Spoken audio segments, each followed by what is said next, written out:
Hello and welcome. If you enjoy relaxing stories that help you fall asleep, consider giving this video a like and subscribing to the channel. It truly helps me grow and create more peaceful content just for you. Tonight, the story will be read in the calm, deep voice of Professor Snape. Now, get comfortable and let's begin.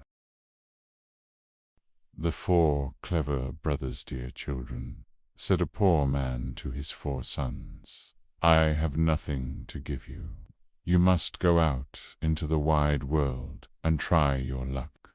Begin by learning some craft or another, and see how you can get on."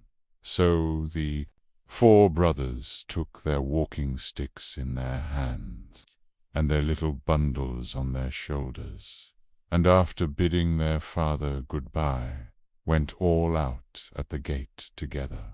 When they had got on some way, they came to 4 crossways, each leading to a different country. Then the eldest said, "Here we must part, but this day for years we will come back to this spot, and in the meantime each must try what he can do for himself." So each brother went his way, and as the eldest was hastening on, a man met him, and asked him where he was going, and what he wanted. "I am going to try my luck in the world, and should like to begin by learning some trade," answered he. "Then," said the man, "go with me, and I will teach you to become the cunningest thief that ever was." "No," said the other, "that is not an honest calling. And what can one look to earn by it in the end but the gallows?" "Oh," said the man, "you need not fear the gallows, for I will only teach you to steal what will be fair game. I meddle with nothing but what no one else can get or care anything about, and where no one can find you out." So the young man agreed to follow his trade, and he soon showed himself so clever that nothing could escape him that he had once set his mind upon. The second brother also met a man, who, when he found out what he was setting out upon, asked him what craft he meant to follow. "I do not know yet," said he. "Then come with me and be a stargazer. It is a noble art, for nothing can be hidden from you." When once you understand the stars, the plan pleased him much, and he soon became such a skillful stargazer that when he had served out his time and wanted to leave his master, he gave him a glass and said, "With this you can see all that is passing in the sky and on earth, and nothing can be hidden from you." The third brother met a huntsman, who took him with him and taught him so well all that belonged to hunting that he became very clever in the craft of the woods.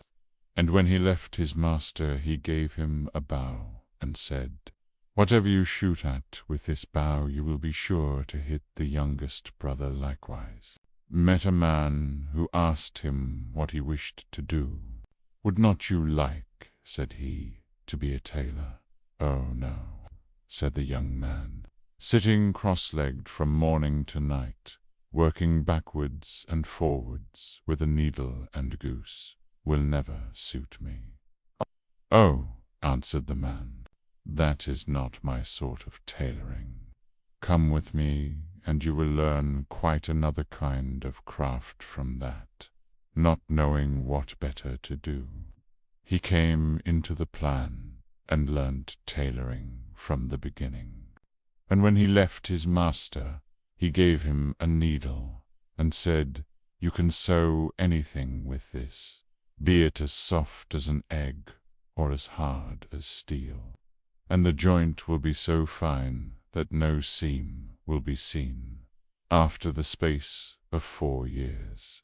At the time agreed upon, the four brothers met at the four crossroads, and having welcomed each other, set off towards their father's home, where they told him all that had happened to them, and how each had learned some craft. Then, one day, as they were sitting before the house under a very high tree, the father said, "I should like to try what each of you can do in this way." So he looked up and said to the second son, "At the top of this tree there is a chaffinch's nest. Tell me how many eggs there are in it." The stargazer took his glass, looked up, and said, "5. "Now," said the father to the eldest son, "take away the eggs without letting the bird that is sitting upon them and hatching them know anything of what you are doing." So the cunning thief climbed up the tree and brought away to his father the 5 eggs from under the bird, and it never saw or felt what he was doing, but kept sitting on at its ease. Then the father took the eggs and put one on each corner of the table and the 5th in the middle, and said to the huntsman, "Cut all the eggs in 2 pieces at one." Prot! The huntsman took up his bow, and at one shot struck all the 5 eggs as his father wished. "Now comes your turn," said he to the young tailor.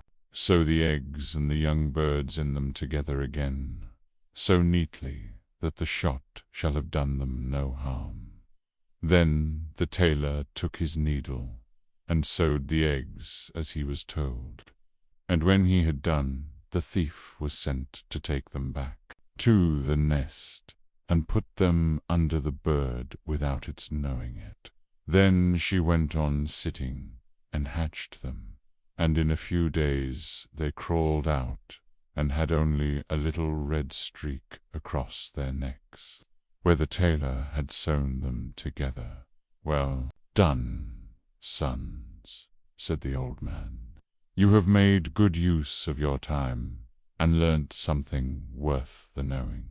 But I am sure I do not know which ought to have the prize.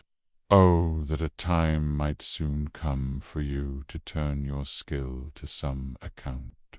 Not long after this, there was a great bustle in the country, for the king's daughter had been carried off by a mighty dragon, and the king mourned over his loss day and night, and made it known that whoever brought her back to him should have her for a wife.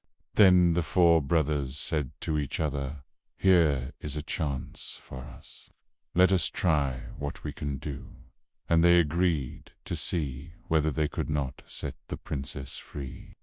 "I will soon find out where she is, however," said the stargazer, as he looked through his glass.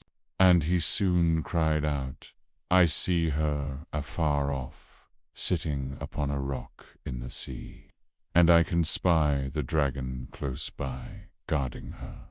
Then he went to the king, and asked for a ship for himself and his brothers, and they sailed together over the sea, till they came to the right place. There they found the princess sitting, as the stargazer had said, on the rock, and the dragon was lying asleep, with his head upon her lap. "Dare not shoot at him," said the huntsman, "for I should kill the beautiful young lady also." "Then I will try my skill," said the thief, and went and stole her away from under the dragon, so quietly and gently that the beast did not know it, but went on snoring. Then away they hastened with her, full of joy, in their boat towards the ship. But soon came the dragon roaring behind them through the air, for he awoke and missed the princess. But when he got over the boat and wanted to pounce upon them and carry off the princess, the huntsman took up his bow and shot him straight through the heart, so that he fell down dead. they were still not safe. For he was such a great beast that in his fall he overset the boat, and they had to swim in the open sea upon a few planks. So the tailor took his needle, and with a few large stitches put some of the planks together. And he sat down upon these, and sailed about, and gathered up all pieces of the boat, and then tacked them together so quickly that the boat was soon ready. And they then reached the ship and got home safe. When they had brought home the princess to her father, there was great rejoicing. And he said to the 4 brothers, one by of you shall marry her, but you must settle amongst yourselves which it is to be. Then there arose a quarrel between them. And the stargazer said, If I had not found the princess out, all your skill would have been of no use. Therefore she ought to be mine. Your seeing her would have been of no use, said the thief, if I had not taken her away from the dragon. Therefore she ought to be mine. No, she is mine, said the huntsman, for if I had not killed the dragon, he would, after all, have torn you and the princess into pieces. And if I had not sewn the boat together again, said the tailor, you would all have been drowned. Therefore she is mine. Then the king put in a word and said, Each of you is right. And as all cannot have the young lady, the best way is for neither of you to have her. For the truth is, there is somebody she likes a great deal better. But to make up for your loss, I will give each of you, as a reward for his skill, half a kingdom. So the brothers agreed that this plan would be much better than either quarreling or marrying a lady who had no mind to have them. And the king then gave to each half a kingdom, as he had said. And they lived very happily the rest of their days, and took good care of their father. And somebody took better care of the young lady than to let either the dragon or one of the craftsmen have her again. The 3 Lahanju, aged count, once lived in Switzerland, who had an only son, but he was stupid and could learn nothing. Then said the father, Hark you, my son, try as I will, I can get nothing into your head. You must go from hence. I will give you into the care of a celebrated master, who shall see what he can do with you.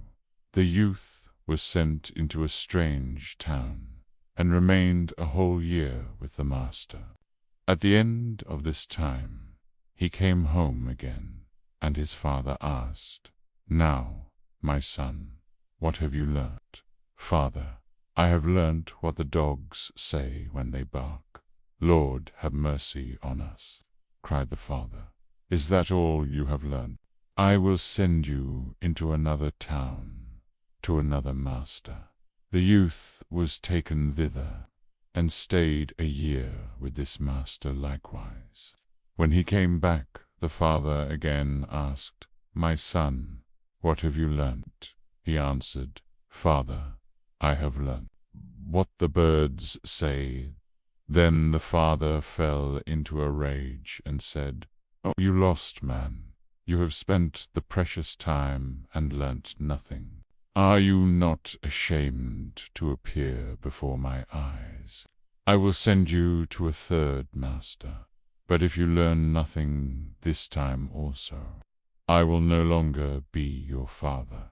The youth remained a whole year with the 3rd master also. And when he came home again, and his father inquired, My son, what have you learnt? He answered, Dear father, I have this year learnt what the frogs croak. Then the father fell into the most furious anger, sprang up, called his people thither, and said, This man is no longer my son. I drive him forth, and command Pew to take him out into the forest and kill him.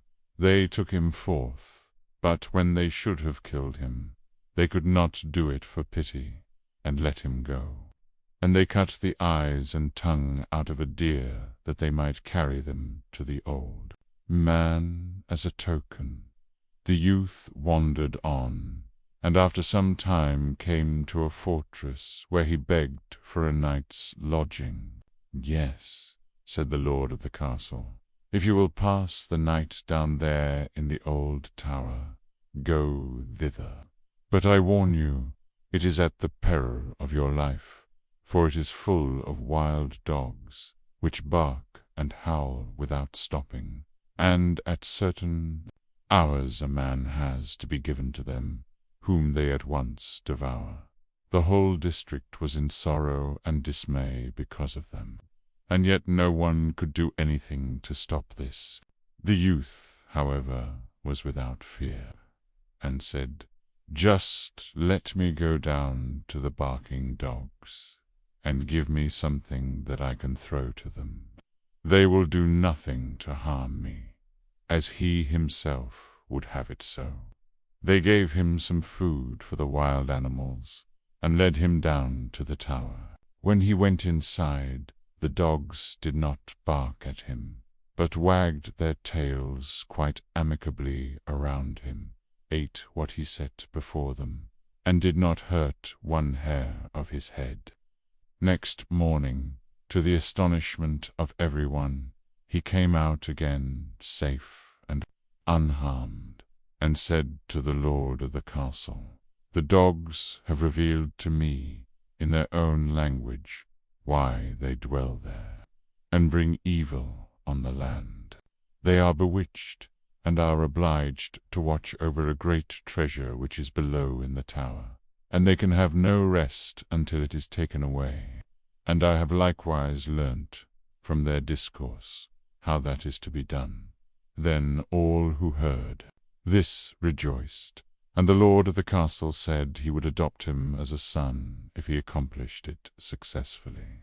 He went down again, and as he knew what he had to do, he did it thoroughly, and brought a chest full of gold out with him.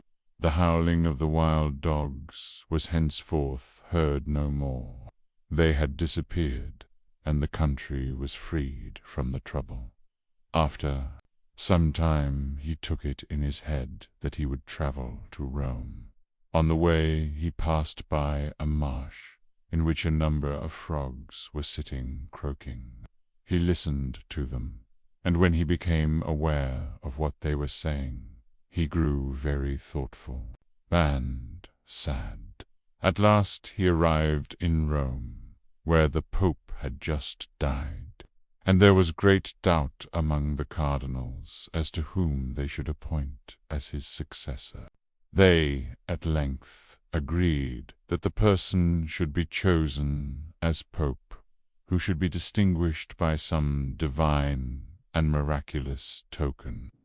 And just as that was decided on, the young count entered into the church, and suddenly 2 snow-white doves flew on his shoulders and remained sitting there. The ecclesiastics recognized therein the token from above, and asked him on the spot if he would be pope. He was undecided, and knew not if he were worthy of this, but the doves counselled him to do it, and at length he said yes. Then was he anointed and consecrated, and thus was fulfilled what he had heard from the frogs on his way, which had so affected him that he was to be His Holiness the Pope. Then he had to sing a mass, and did not know one word of it, but the 2 doves sat continually on his shoulders, and said it all in his ear. Lily and the Leona merchant, who had 3 daughters, was once setting out upon a journey. But before he went, he asked each daughter what gift he should bring back for her. The eldest wished for pearls, the second for jewels, But the third, who was called Lily, said, "Dear father, bring me a rose." Now it was no easy task to find a rose, for it was the middle of winter. Yet as she was his prettiest daughter, and was very fond of flowers, her father said he would try what he could do. So he kissed all three and bid them goodbye. And when the time came for him to go home, he had bought pearls and jewels for the two eldest, but he had sought everywhere in vain for the rose. And when he went into any garden and asked for such a thing, the people laughed at him and asked him whether he thought roses grew in snow. This grieved him very much, for Lily was his dearest child, and as he was journeying home, thinking what he should bring her, he came to a fine castle, and around the castle was a garden, in one half of which it seemed to be summertime, and in the other half winter. On one side the finest flowers were in full bloom, and on the other everything looked dreary and buried in the snow.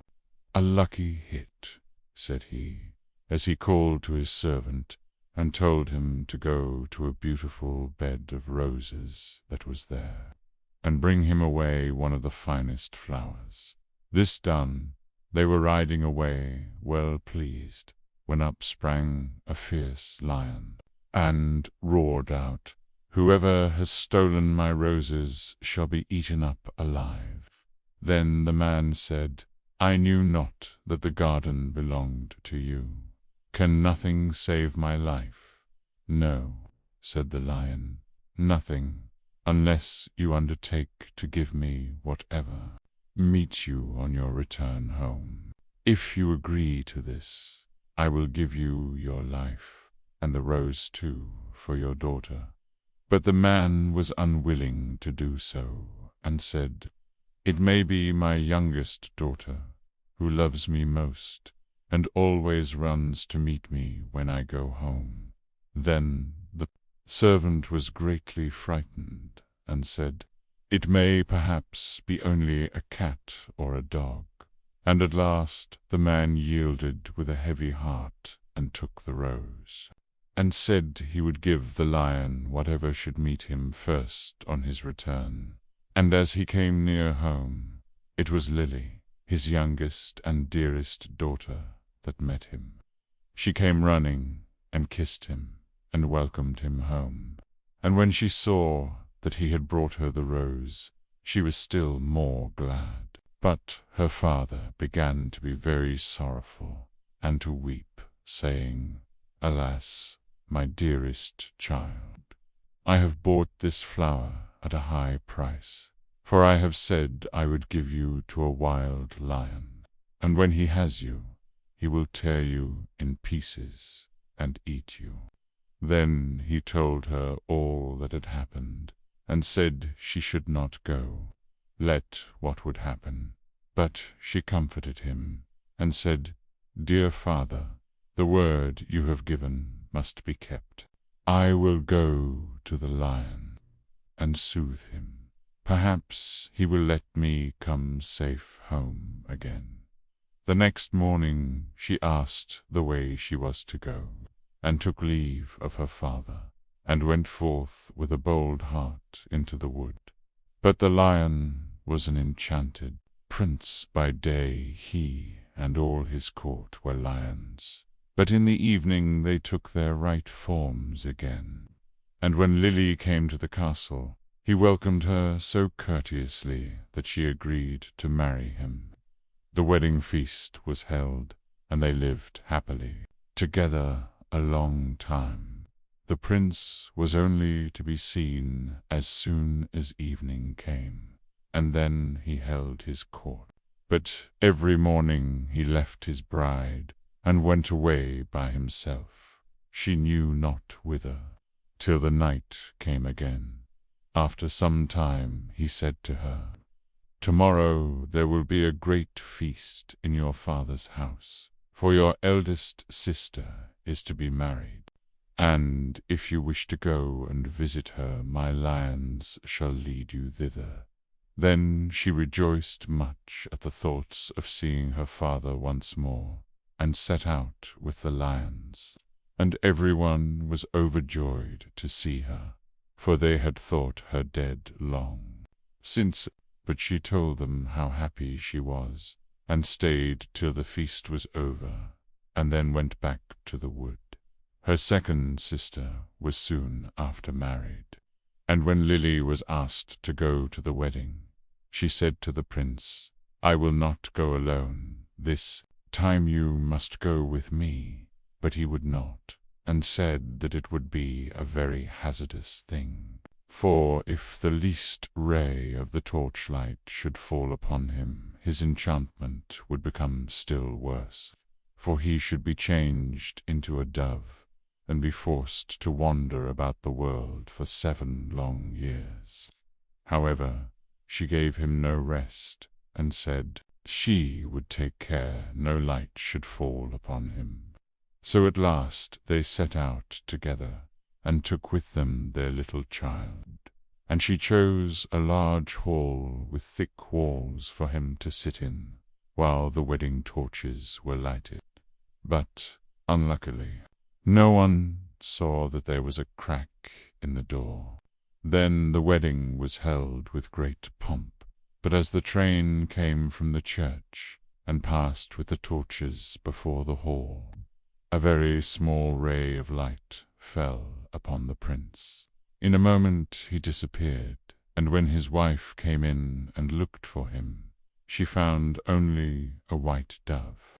And it said to her, "7 years must I fly up and down over the face of the earth, but every now and then I will let fall a white feather that will show you the way I am going. Follow it, and at last you may overtake and set me free." This said, he flew out at the door, and poor Lily followed, and every now and then a white feather fell, and showed her the way she was to journey. Thus she went roving on through the wide world, and looked neither to the right hand nor to the left, nor took any rest for 7 years. Then she began to be glad, and thought to herself that the time was fast coming when all her troubles should end. Yet repose was still far off, for one day, as she was travelling on, she missed the white feather, and when she lifted up her eyes, she could nowhere see the dove. "Now," thought she to herself, "no aid of man can be of use to me." So she went to the sun, and said, "Thou shinest everywhere, on the hill's top and the valley's depth. Hast thou anywhere seen my white dove?" "No," said the sun, "I have not seen it, but I will give thee a casket. Open it when thy hour of need comes." So she thanked the sun, and went on her way till eventide. And when the moon arose, she cried unto it, and said, "Thou shinest through the night. Over field and grove hast thou nowhere seen my white dove?" "No," said the moon, "I cannot help thee, but I will give thee an egg brakket when need comes." Then she thanked the moon, and went on till the night wind blew. And she raised up her voice to it, and said, "Thou blowest through every tree and under every leaf. Hast thou not seen my white dove?" "No," said the night wind, "but I will ask 3 other winds. Perhaps they have seen it." Then the east wind and the west wind came, and said they too had not seen it. But the south wind said, "I have seen the white dove. He has fled to the Red Sea, and is changed once more into a lion, for the 7 years are passed away, and there he is fighting with a dragon. And the dragon is an enchanted princess." who seeks to separate him from you." Then the Night Wind said, "I will give thee counsel. Go to the Red Sea. On the right shore stand many rods, count them, and when thou comest to the 11th, break bit off, and smite the dragon with it. And so the lion will have the victory, and both of them will appear to you in their own forms. Then look round, and thou wilt see a griffin, winged-like bird, sitting by the Red Sea. Jump on to his back with 'Bye, beloved one,' as quickly as possible, and he will carry you over the waters to your home. I will also give thee this nut," continued the Night. "When you are halfway over, throw it down, and out of the waters will immediately spring up a high nut tree on which the griffin will be able to rest. Otherwise he would not have the strength to bear you the whole way. If, therefore, thou dost forget to throw down the nut, he will let you both fall into the sea." So our poor wanderer went forth, and found all as the Night Wind had said. And she plucked the 11th rod, and smote the dragon, and the lion forthwith became a prince, and the dragon a princess again. But no sooner was the princess released from the spell than she seized the prince by the arm, and sprang on to the griffin's back, and went off carrying the prince away with her dot. Thus the unhappy traveller was again forsaken and forlorn. But she took heart and said, "As far as the wind blows, and so long as the cock crows, I will journey on, till I find him once again." She went on for a long, long way, till at length she came to the castle whither the princess had carried the prince, and there was a feast got ready, and she heard that the wedding was about to be held. "Heaven aid me now," said she, and she took the casket that the sun had given her, and found that within it lay a dress as dazzling as the sun itself. So she put it on, and went into the palace, and all the people gazed upon her, and the dress pleased the bride so much that she asked whether it was to be sold. "Not for gold and silver," said she, "but for flesh and blood." The princess asked what she meant, and she said, "Let me speak with the bridegroom this night in his chamber, and I will give thee the dress." At last the princess agreed, for she told her chamberlain to give the prince a sleeping draught, that he might not hear or see her. When evening came, and the prince had fallen asleep, she was led into his chamber, and she sat herself down at his feet, and said, "I have followed thee 7 years. I have been to the sun, the moon, and the Night Wind, to seek thee, and at last I have helped thee to overcome the dragon. Wilt thou then forget me quite?" But the prince all the time slept so soundly that her voice only passed over him, and seemed like the whistling of the wind among the fir trees. Then poor Lily was led away, and forced to give up the golden dress. And when she saw that there was no help for her, she went out into a meadow, and sat herself down and wept. But as she sat, she bethought herself of the egg that the moon had given her, and when she broke it, there ran out a hen and 12 chickens of pure gold, that played about, and then nestled under the old one's wings, so as to form the most beautiful sight in the world. And she rose up and drove them before her, till the bride saw them from her window, and was so pleased that she came forth and asked her if she would sell the brood, not for gold or silver, but for flesh and blood. Let me again this evening speak with the bridegroom in his chamber, and I will give thee the whole brood." Then the princess thought to betray her as before, and agreed to what she asked. But when the prince went to his chamber, he asked the chamberlain why the wind had whistled so in the night. And the chamberlain told him all how he had given him a sleeping draught, and how a poor maiden had come and spoken to him in his chamber, and was to come again that night.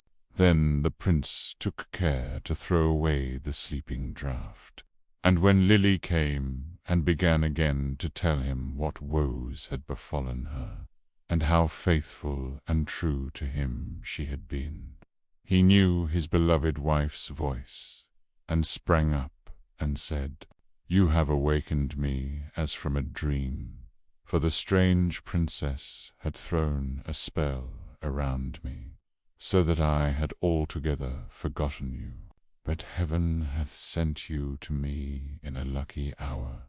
And they stole away out of the palace by night unawares, and seated themselves on the griffin, who flew back with them over the Red Sea.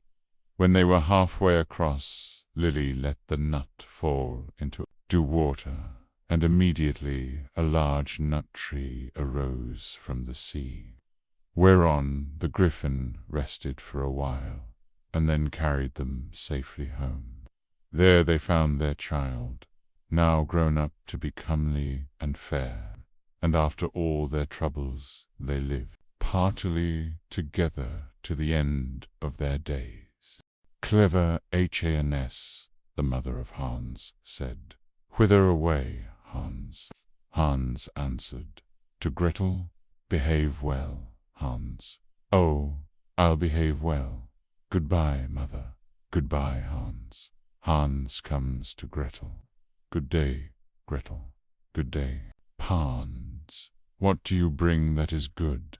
"I bring nothing. I want to have something given me." Gretel presents Hans with a needle. Hans says, "Goodbye, Gretel." "Goodbye, Hans." Hans takes the needle, sticks it into a haycart, and follows the cart home. "Good evening, mother." "Good evening, Hans. Where have you been?" "With Gretel." "What did you take her?" "Took nothing. Had something given me." "What did Gretel give you?" "Gave me a needle." "Where is the needle?" "Hans stuck in the haycart. That was ill done." "Hans, you should have stuck the needle in your sleeve." "Never mind. I'll do better next time." "Whither away, Hans?" "To Gretel, mother." "Behave well, Hans." "Oh, I'll behave well. Goodbye, mother." "Goodbye, Hans." Hans comes to Gretel. "Good day, Gretel." "Good day, Hans. What do you bring that is good?" "I bring nothing.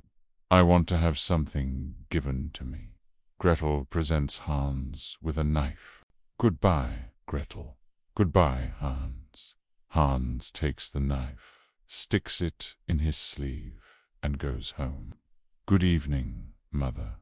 "Good evening, Hans. Where have you been?" "With Gretel." "What did you take her?" "Took her nothing. She gave me something." "What did Gretel give you?" "Gave me a knife." "Where is the knife, Hans?" "Stuck in my sleeve." "That's ill done, Hans. You should have put the knife in your pocket." "Never mind. We'll do better next time." "Whither away, Hans?" "To Gretel, mother." "Behave well, Hans." "Oh, I'll behave well. Goodbye, mother." "Goodbye, Hans." Hans comes to Gretel. "Good day, Gretel." "Good day, Hans. What good thing do you bring?" "I bring nothing. I want something given me." Gretel presents Hans with a young goat. "Goodbye, Gretel." "Goodbye, Hans." Hans takes the goat, ties its legs, and puts it in his pocket. When he gets home, it is suffocated. Good evening, mother. Good evening, Hans. Where have you been? With Gretel. What did you take her? Took nothing. She gave me something. What did Gretel give you? She gave me a goat. Where is the goat? Hans. Put it in my pocket. That was ill done, Hans. You should have put a rope round the goat's neck. Never mind, we'll do better next time. Whither away, Hans? To Gretel, mother. Behave well, Hans. Oh, I'll behave well. Goodbye, mother. Goodbye, Hans. Hans comes to Gretel. Good day, Gretel. Good day, Hans. What good thing do you bring? I bring nothing. I want something given me. Gretel presents Hans with a piece of bacon. Goodbye, Gretel. Goodbye, Hans. Hans takes the bacon, ties it to a rope, and drags it away behind him. The dogs come and devour the bacon. When he gets home, he has the rope in his hand, and there is no longer anything hanging onto it. Good evening, mother. Good evening, Hans. Where have you been? With Gretel. What did you take her? I took her nothing. She gave me something. What did Gretel give you? Gave me a bit of bacon. Where is the bacon? Hans. I tied it to a rope, brought it home. Dogs took it. That was ill done. Hans, you should have carried the bacon on your head. Never mind, we'll do better next time. Whither away, Hans? To Gretel, mother. Behave well, Hans. I'll behave well. Goodbye, mother. Goodbye, Hans. Hans comes to Gretel. Good day, Gretel. Good day, Hans. What good thing do you bring? I bring nothing, but would have something given. Gretel presents Hans with a calf. Goodbye, Gretel. Goodbye, Hans. Hans takes the calf, puts it on his head, and the calf kicks his face. Good evening, mother. Good evening, Hans. Where have you been? With Gretel. What did you take her? I took nothing, but had something given me. What did Gretel give you? A calf. Where have you the calf? Hans. I set it on my head, and it kicked my face. That was ill done, Hans. You should have led the calf, and put it in the stall. Never mind, we'll do better next time. Whither away, Hans? To Gretel, mother. Behave well, Hans. I'll behave well. Goodbye, mother. Goodbye, Hans. Hans comes to Gretel. Good day, Gretel. Good day, Hans. What good thing do you bring? I bring nothing, but would have something given. Gretel says to Hans, I will go with you. Hans takes Gretel, ties her to a rope, leads her to the rack, and binds her fast. Then Hans goes to his mother. Good evening, mother. Good evening, Hans. Where have you been? With Gretel. What did you take her? I took her nothing. What did Gretel give you? She gave me nothing. She came with me. Where have you left Gretel? I led her by the rope, tied her to the rack, and scattered some grass for her. That was ill done. Hans, you should have cast friendly eyes on her. Never mind, we'll do better. Hans went into the stable, cut out all the calves, purr and sheep's eyes, and threw them in Gretel's face. Then Gretel became angry, tore herself loose, and ran away, and was no longer the bride of Hans.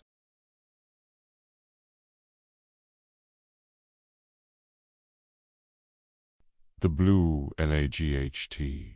There was once upon a time a soldier who for many years had served the king faithfully.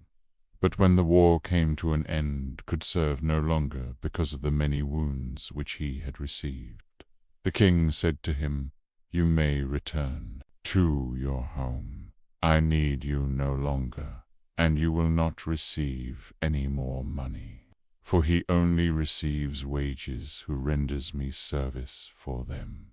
Then the soldier did not know how to earn a living, went away greatly troubled, and walked the whole day, until in the evening he entered a forest. When darkness came on, he saw a light, which he went up to, and came to a house wherein lived a witch. "Do give me one night's lodging, and a little to eat and drink," said he to her, "or I shall starve." "Oh ho," she answered, "who gives anything to a runaway soldier? Yet will I be compassionate and take you in, if you will do what I wish." "What do you wish?" said the soldier. "That you should dig all round my garden for me tomorrow." The soldier consented, and next day labored with all his strength, but could not finish it by the evening. "I see well enough," said the witch, "that you can do no more today, but I will keep you yet another night, in payment for which you must tomorrow chop me a load of wood, and chop it small." The soldier spent the whole day in doing it, and in the evening the witch proposed that he should stay one night more. "Tomorrow you shall only do me a very trifling piece of work. Behind my house there is an old dry well, into which my light has fallen. It burns blue, and never goes out, and you shall bring it up again." Next day the old woman took him to the well, and let him down in a basket. He found the blue light, and made her a signal to draw him up again. She did draw him up, but when he came near the edge, she stretched down her hand and wanted to take the blue light away from him. "No," said he, perceiving her evil intention, "I will not give you the light until I am standing with both feet upon the ground." The witch fell into a passion, let him fall again into the well, and went away.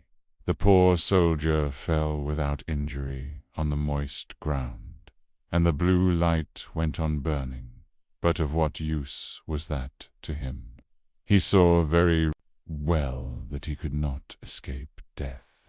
He sat for a while very sorrowfully. Then suddenly he felt in his pocket and found his tobacco pipe, which was still half full. "This shall be my last pleasure," thought he, pulled it out, lit it at the blue light, and began to smoke. When the smoke had circled about the cavern, suddenly a little black dwarf stood before him and said, "Lord, what are your commands?" "What my commands are," replied the soldier, quite astonished. "I must do everything you bid me," said the little man. "Good," said the soldier. "Then, in the first place, help me out of this well." The little man took him by the hand and led him through an underground passage, but he did not forget to take the blue light with him. On the way the dwarf showed him the treasures which the witch had collected and hidden there, and the soldier took as much gold as he could carry. When he was above, he said to the little man, "Now go and bind the old witch, and carry her before the judge." In a short time she came by like the wind, riding on a wild tomcat and screaming frightfully. Nor was it long before the little man reappeared. "It is all done," said he, "and the witch is already hanging on the gallows." "What further commands has my lord?" inquired the dwarf. "At this moment, none," answered the soldier. You can return home, only be at hand immediately. If I summon you, nothing more is needed than that you should light your pipe at the blue light, and I will appear before you at once." Thereupon he vanished from his sight. The soldier returned to the town from which he came. He went to Bedtime, ordered himself handsome clothes, and then bade the landlord furnish him a room as handsome as possible. When it was ready, and the soldier had taken possession of it, he summoned the little black mannequin and said, "I have served the king faithfully, but he has dismissed me and left me to hunger, and now I want to take my revenge. What am I to do?" asked the little man. "Late at night, when the king's daughter is in bed, bring her here in her sleep. She shall do servant's work for me." The mannequin said, "That is an easy thing for me to do, but a very dangerous thing for you, for if it is discovered, you will fare ill." When 12 o'clock had struck, the door sprang open, and the mannequin carried in the princess. "Aha! Are you there?" cried the soldier. "Get to your work at once. Fetch the broom and sweep the chamber." When she had done this, he ordered her to come to his chair, and then he stretched out his feet and said, "Pull off my boots." And then he threw them in her face, and made her pick them up again, and clean and brighten them. She, however, did everything he bade her, without opposition, silently and with half-shut eyes. When the first cock crowed, the mannequin carried her back to the royal palace, and laid her in her bed. Next morning, when the princess arose, she went to her father and told him that she had had a very strange dream. "I was carried through the streets with the rapidity of lightning," said she, "and taken into a soldier's room, and I had to wait upon him like a servant, sweep his room, clean his boots, and do all kinds of menial work. It was only a dream, and yet I am just as tired as if I really had done everything." "The dream may have been true," said the king. "I will give you a piece of advice. Fill your pocket full of peas, and make a small hole in the pocket, and then if you are carried away again, they will fall out and leave a track in the streets." But unseen by the king, the mannequin was standing beside him when he said that, and heard all. At night, when the sleeping princess was again carried through the streets, some peas certainly did fall out of her pocket, but they made no track, for the crafty mannequin had just before scattered peas in every street there was. And again the princess was compelled to do servant's work until cock-crow. Next morning the king sent his people out to seek the track, but it was all in vain, for in every street poor children were sitting, picking up peas, and saying, "It must have rained peas last night." "We must think of something else," said the king. "Keep your shoes on when you go to bed, and before you come back from the place where you are taken, hide one of them there. I will soon contrive to find it."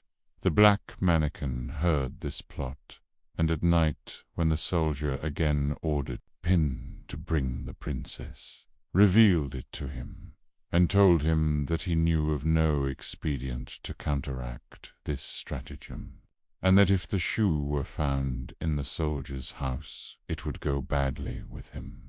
"Do what I bid you," replied the soldier. And again, this third night, the princess was obliged to work like a servant. But before she went away, she hid her shoe under the bed. Next morning, the king had the entire town searched for his daughter's shoe. It was found at the soldier's, and the soldier himself, who, at the entreaty of the dwarf, had gone outside the gate, was soon brought back and thrown into prison.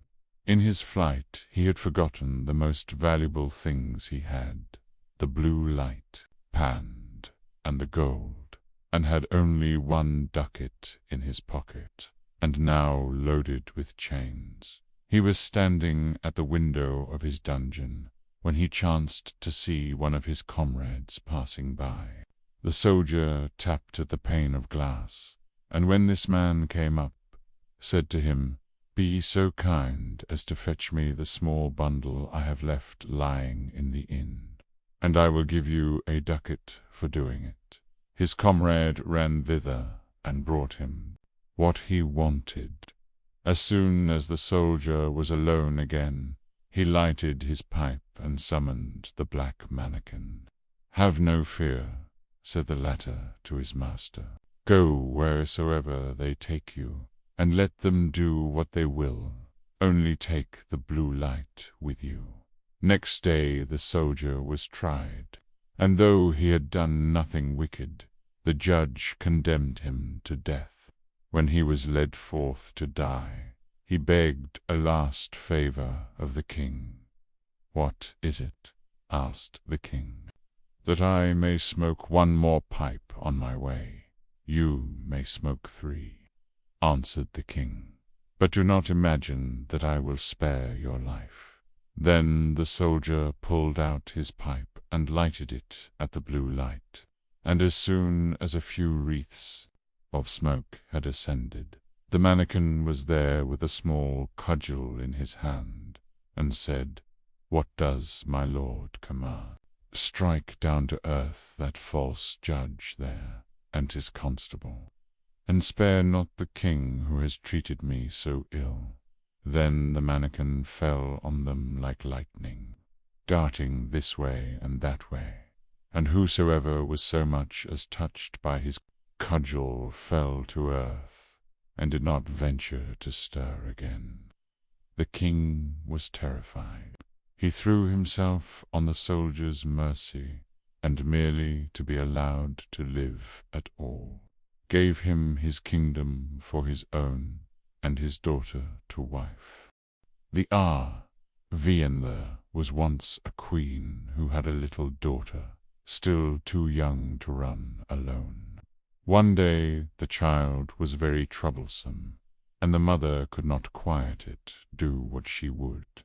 She grew impatient, and seeing the ravens flying round the parcel, she opened the window and said, "I wish you were a raven and would fly away.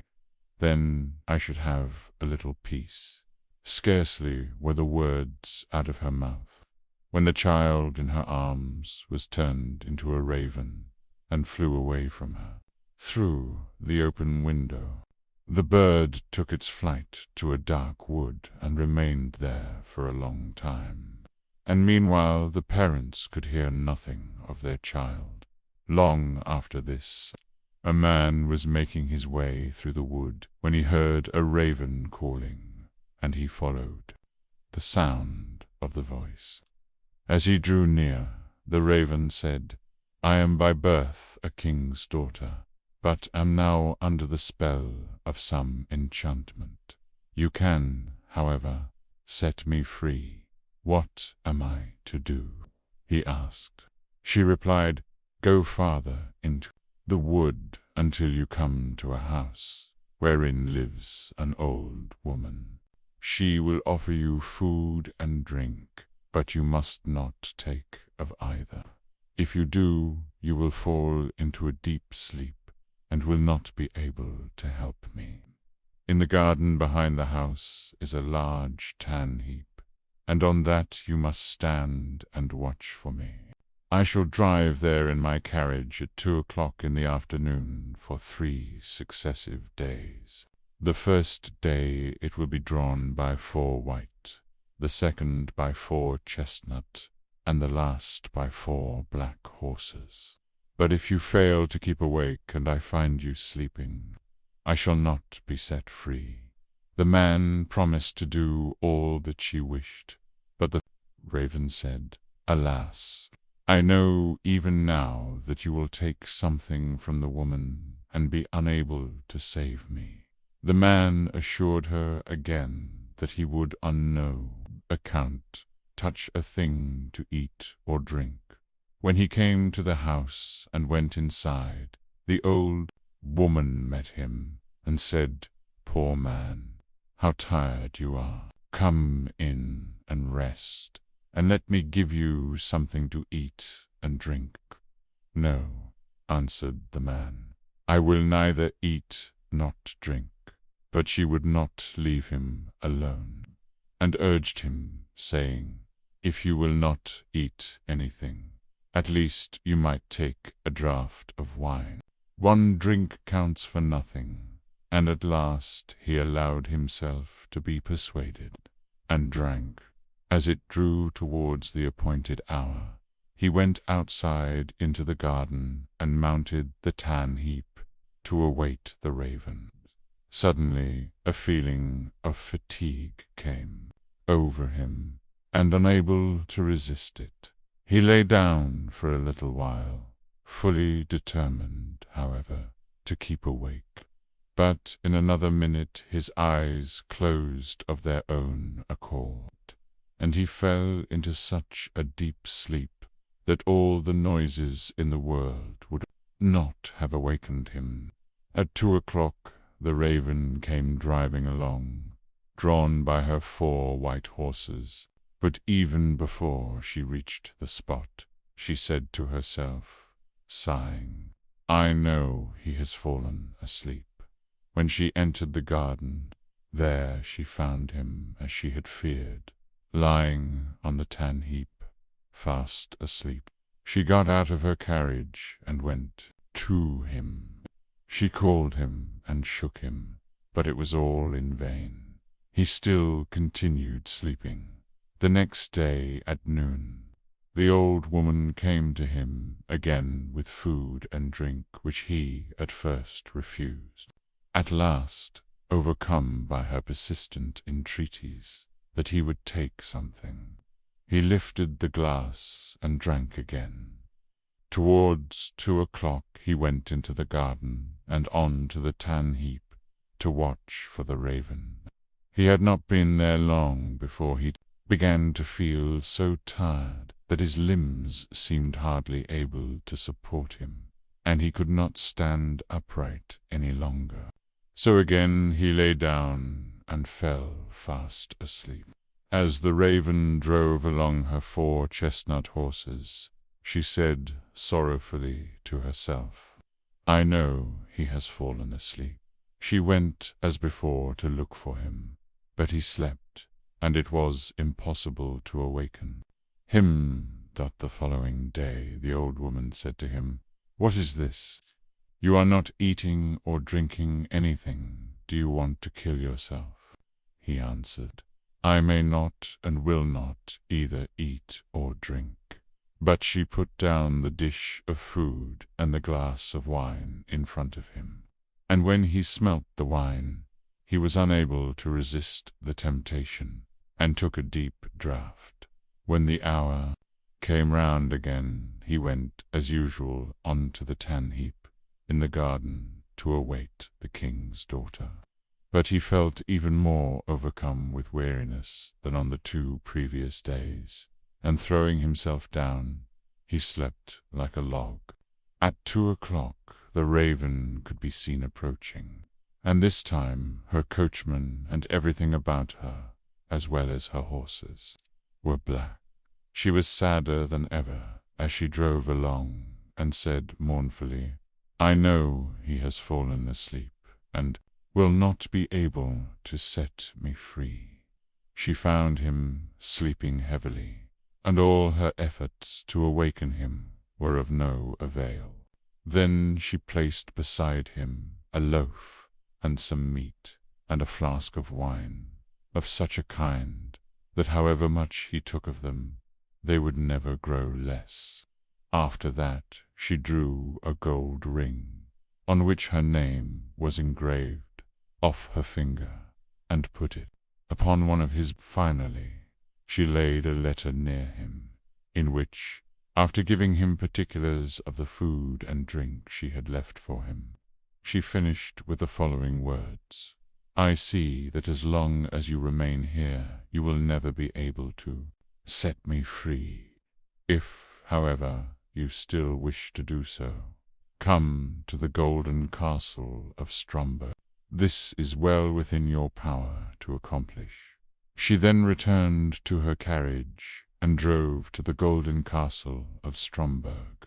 When the man awoke and found that he had been sleeping, he was grieved at heart and said, "She has no doubt been here and driven away again, and it is now too late for me to save her." Then his eyes fell on the things which were lying beside him.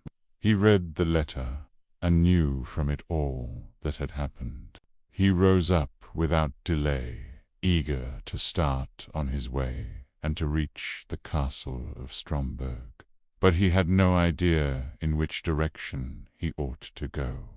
He travelled about a long time in search of it, and came at last to a dark forest, through which he went on walking for 14 days and still could not find a way out.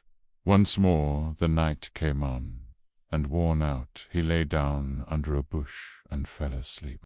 Again the next day he pursued his way through the forest, and that evening, thinking to rest again, he lay down as before.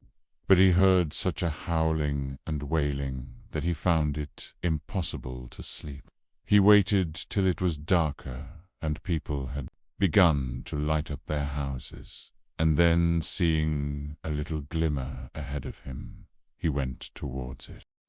He found that the light came from a house which looked smaller than it really was, from the contrast of its height with that of an immense giant who stood in front of it. He thought to himself, "If the giant sees me going in, my life will not be worth much." However, after a while, he summoned up courage and went forward. When the giant saw him, he called out, "It is lucky for that you have come, for I have not had anything to eat for a long time. I can have you now for my supper." "I would rather you let that alone," said the man, "for I do not willingly give myself up to be eaten. If you are wanting food, I have enough to satisfy your hunger." "If that is so," replied the giant, "I will leave you in peace. I only thought of eating you because I had nothing else." So they went indoors together and sat down, and the man brought out the bread, meat, and wine, which, although he had eaten and drunk of them, were still unconsumed. The giant was pleased with the good cheer, and ate and drank to his heart's content. When he had finished his supper, the man asked him if he could direct him to the castle of Stromberg.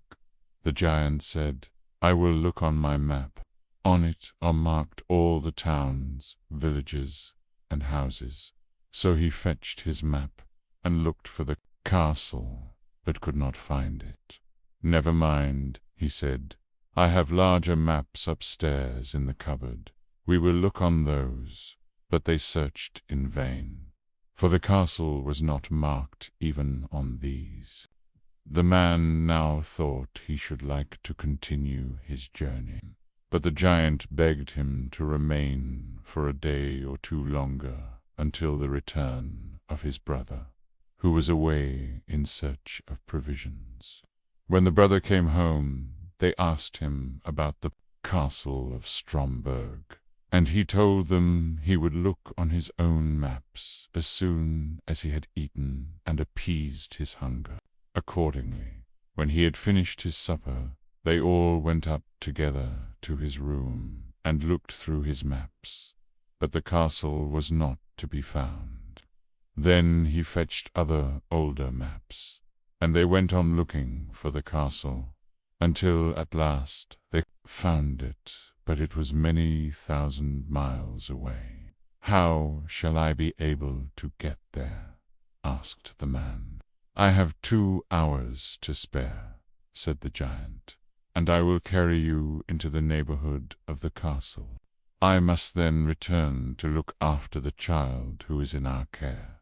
The giant, thereupon, carried the man to within about 100 leagues of the castle, where he left him, saying, "You will be able to walk the remainder of the way yourself."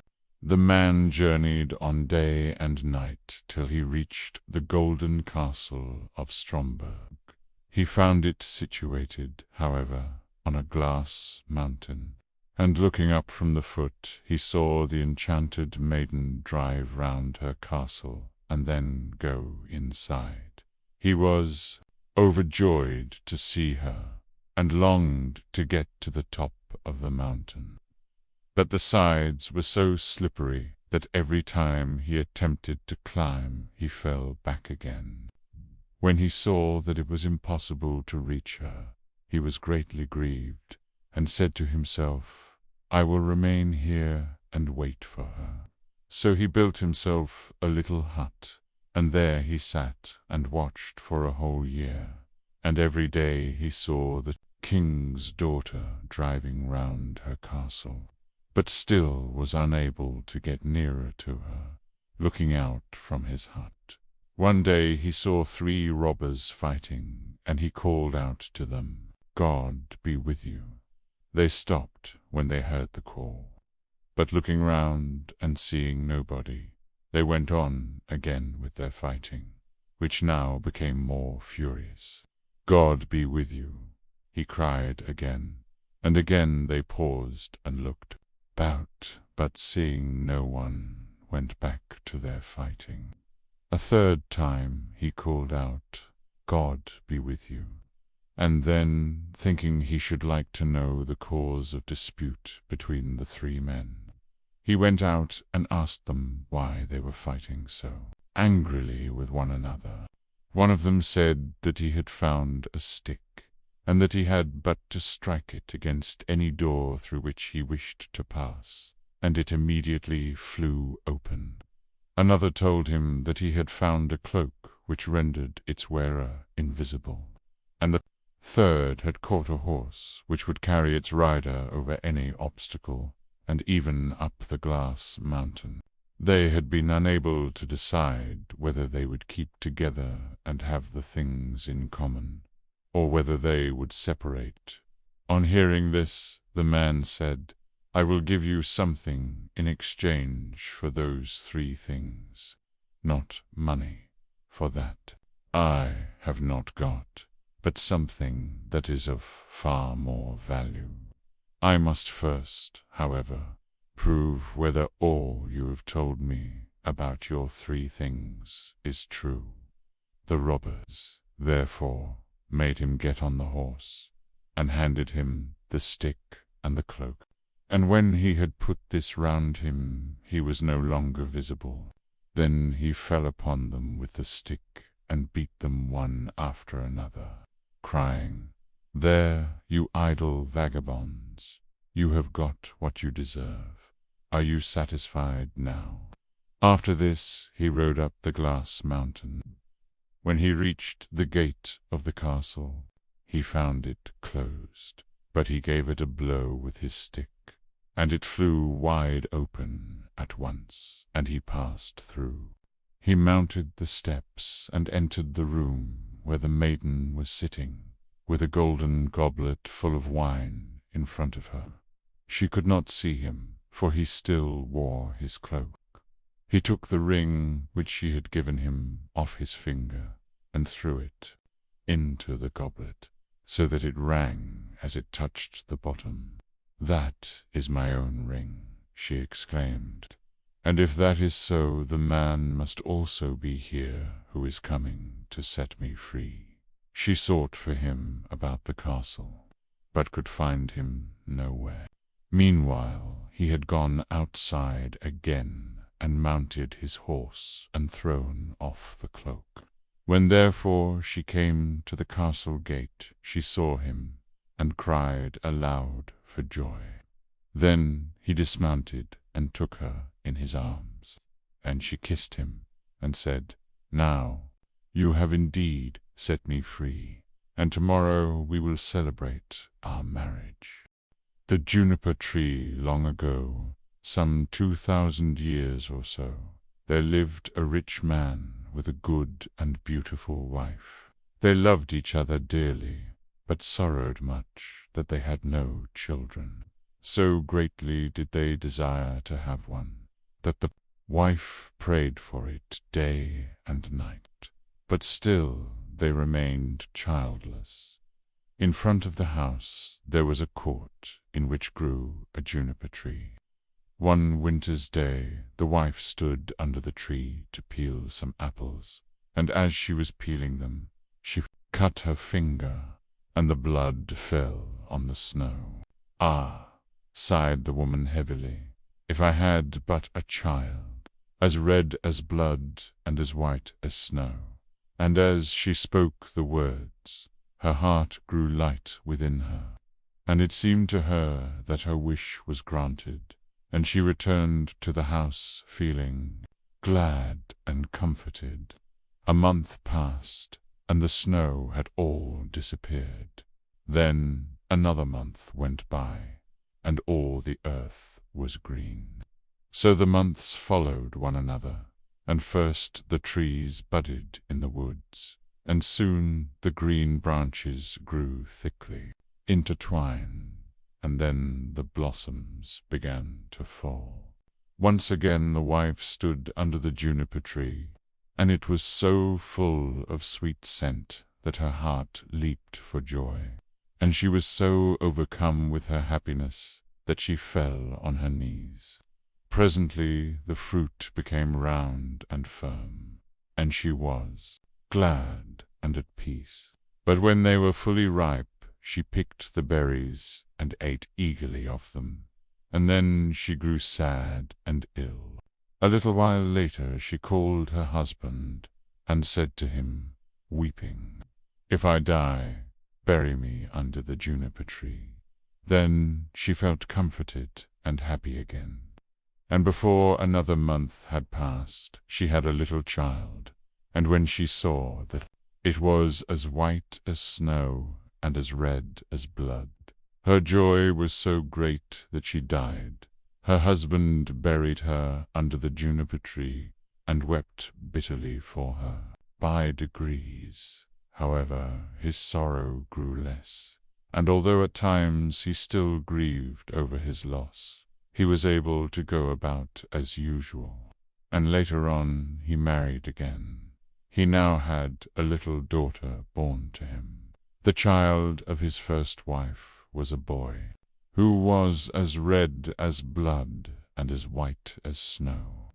The mother loved her daughter very much, and when she looked at her and then looked at the boy, it pierced her heart to think that he would always stand in the way of her own child, and she was continually thinking how she could get the whole of the property for her. This evil thought took possession of her more and more, and made her behave very unkindly to the boy. She drove him from place to place with cuffings and buffetings, so that the poor child went about in fear, and had no peace from the time he left school to the time he went back. One day the little daughter came running to her mother in the storeroom, and said, "Mother, give me an apple." "Yes, my child," said the wife, and she gave her a beautiful apple out of the chest. The chest had a very heavy lid and a large iron lock. "Mother," said the little daughter again, "may not brother have one too?" The mother was angry at this, but she answered, "Yes, when he comes out of school." Just then she looked out of the window and saw him coming, and it seemed as if an evil spirit entered into her. for she snatched the apple out of her little daughter's hand, and said, "You shall not have one before your brother." She threw the apple into the chest and shut it too. The little boy now came in, and the evil spirit in the wife made her say kindly to him, "My son, will you have an apple?" But she gave him a wicked look.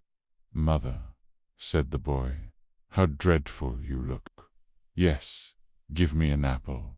The thought came to her that she would kill him. "Come with me," she said, and she lifted up the lid of the chest. "Take one out for yourself." And as he bent over to do so, the evil spirit urged her, and crash.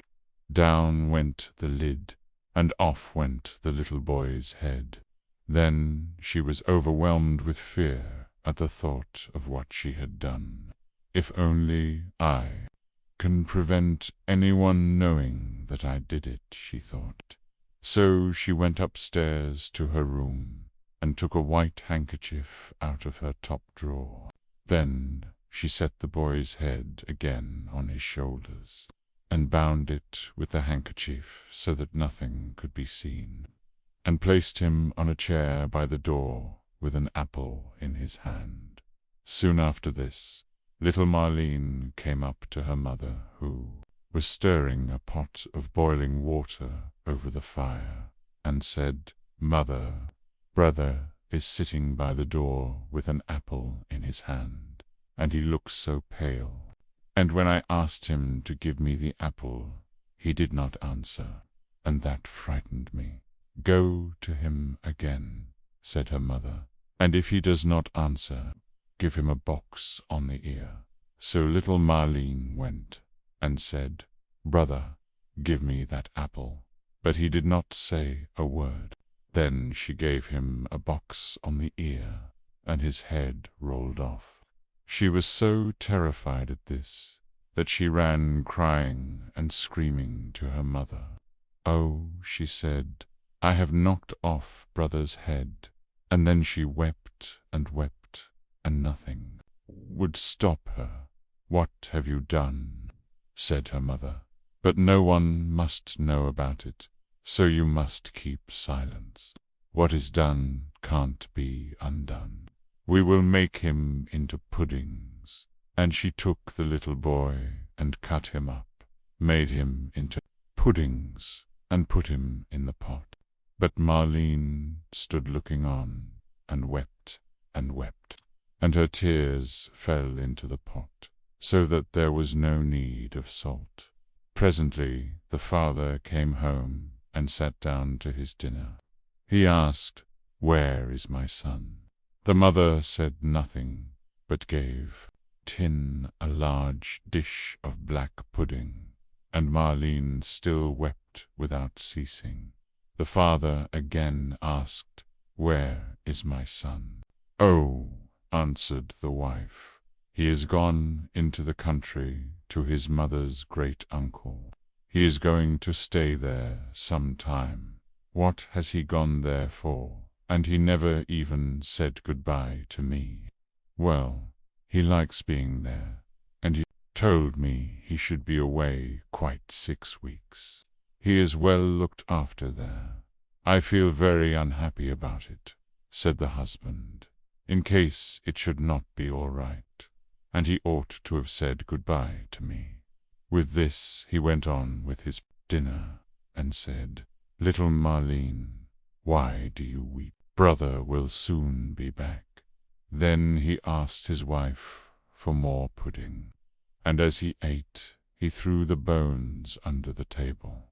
Little Marlene went upstairs and took her best silk handkerchief out of her bottom drawer, and in it she wrapped all the bones from under the table and carried them outside, and all the time she did nothing but weep. Then she laid them in the green grass under the juniper tree, and she had no sooner done so than all her sadness seemed to leave her, and she wept no more. And now the juniper tree began to move, and the branches waved backwards and forwards, first away from one another, and then together again, as it might be someone clapping their hands for joy. After this, a mist came round the tree, and in the midst of it there was a burning as of fire, and out of the fire there flew a beautiful bird, that rose high into the air, singing magnificently, and when it could no more be seen, the juniper tree stood there as before, and the silk handkerchief and the bones were gone. Little Marlene now felt as light-hearted and happy as if her brother were still alive, and she went back to the house and sat down cheerfully to the table and ate. The bird flew away and alighted on the house of a goldsmith and began to sing. My mother killed her little son. My father grieved when I was gone. My sister loved me best of all. She laid her kerchief over me, and took my bones, that they might lie underneath the juniper tree. Kiwit, Kiwit, what a beautiful bird am I. The goldsmith was in his workshop making a gold chain, when he heard the song of the bird on his roof.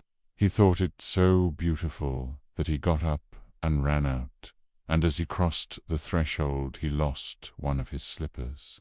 But he ran on into the middle of the street with a slipper on one foot and a sock on the other. He still had on his apron, and still held the gold chain and the pincers in his hands. And so he stood gazing up at the bird, while the sun came shining brightly down on the street. Bird, he said, how beautifully you sing. Sing me that song again. Nay, said the bird, I do not sing twice for nothing. Give that gold chain, and I will sing it you again. Here is the chain. Take it, said the goldsmith. Only sing me that again. The bird flew down, and took the gold chain in his right claw, and then he alighted again in front of the goldsmith and sang, My mother killed her little son. My father grieved when I was gone. My sister loved me best of all. She laid her kerchief over me, and took my bones, that they might lie underneath the juniper tree. Kiwit, Kiwit, what a beautiful bird am I. Then he flew away and settled on the roof of a shoemaker's house, and sang, My mother killed her little son. My father grieved when I was gone. My sister loved me best of all. She laid her kerchief over me, and took my bones, that they might lie underneath the juniper tree. Kiwit, Kiwit, what a beautiful bird am I.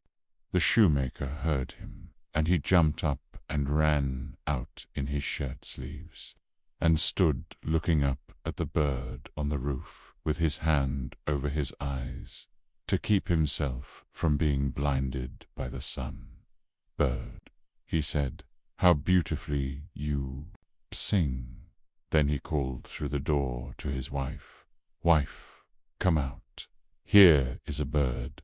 Come and look at it, and hear how beautifully it sings. Then he called his daughter and the children, then the apprentices, girls and boys, and they all ran up the street to look at the bird, and saw how splendid it was, with its red and green feathers, and its neck like burnished gold, and eyes like two bright stars in its head. Bird, said the shoemaker, sing me that song again. Nay, answered the bird, I do not sing twice for nothing.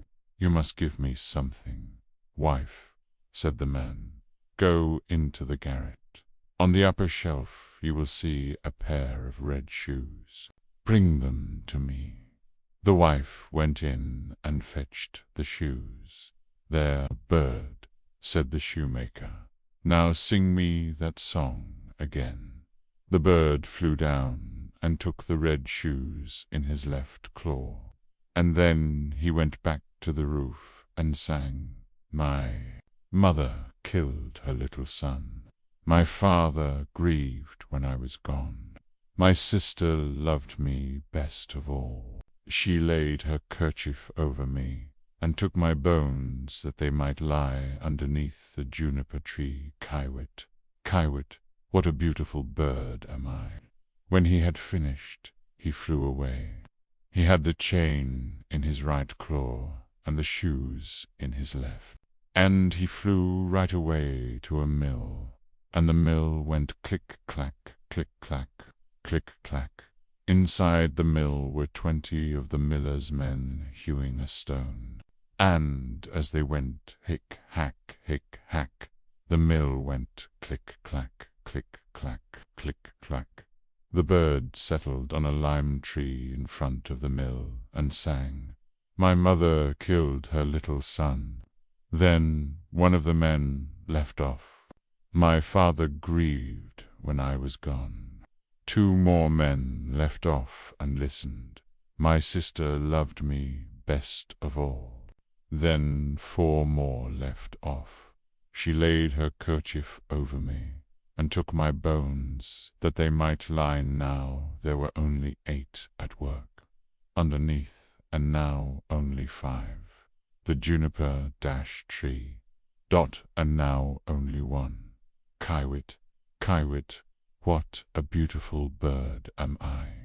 Then he looked up, and the last one had left off work. "Bird," he said, "what a beautiful song that is you sing. Let me hear it too." "Sing it again." "Nay," answered the bird, "I do not sing twice for nothing.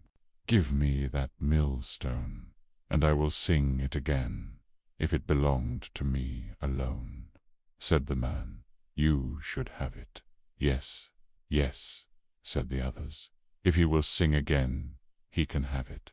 The bird came down, and all the 20 millers set to and lifted up the stone with a beam. Then the bird put his head through the hole and took the stone round his neck like a collar, and flew back with it to the tree and sang, "My mother killed her little son. My father grieved when I was gone. My sister loved me best of all. She laid her kerchief over me and took my bones that they might lie underneath the juniper tree. Kiwit, Kiwit, what a beautiful bird am I." And when he had finished his song, he spread his wings, and with the chain in his right claw, the shoes in his left, and the millstone round his neck, he flew right away to his father's house. The father, the mother, and little Marlene were having their dinner. "How light-hearted I feel," said the father, "so pleased and cheerful." "And I," said the mother, "I feel so uneasy, as if a heavy thunderstorm were coming." But little Marlene sat and wept and wept. Then the bird came flying towards the house and settled on the roof.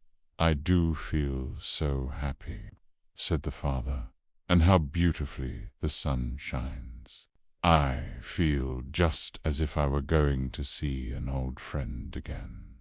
"Ah," said the wife, "and I am so full of distress and uneasiness that my teeth chatter, and I feel as if there were a fire in my veins."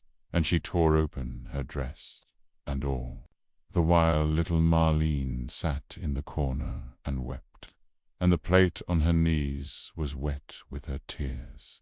The bird now flew to the juniper tree and began singing, "My mother killed her little son."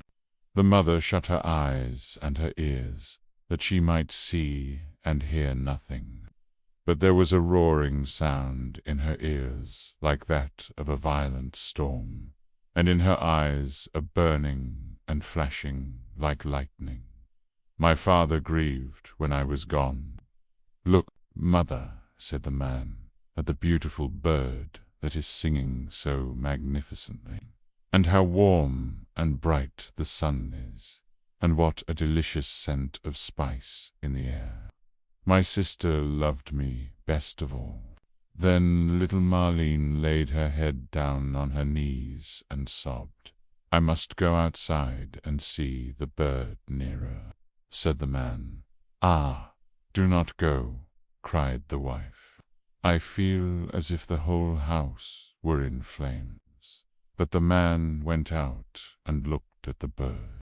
Pia, she laid her kerchief over me, and took my bones that they might lie underneath the juniper tree. Kiwit, Kiwit, what a beautiful bird am I.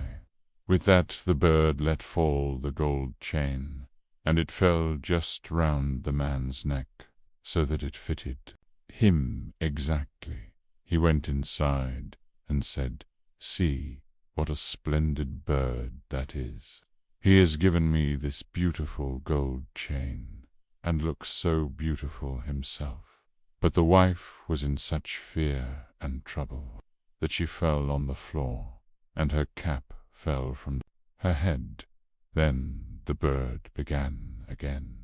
My mother killed her little son. Ah, me, cried the wife, if I were but 1,000 feet beneath the earth, that I might not hear that song. My father grieved when I was gone. Then the woman fell down again as if dead.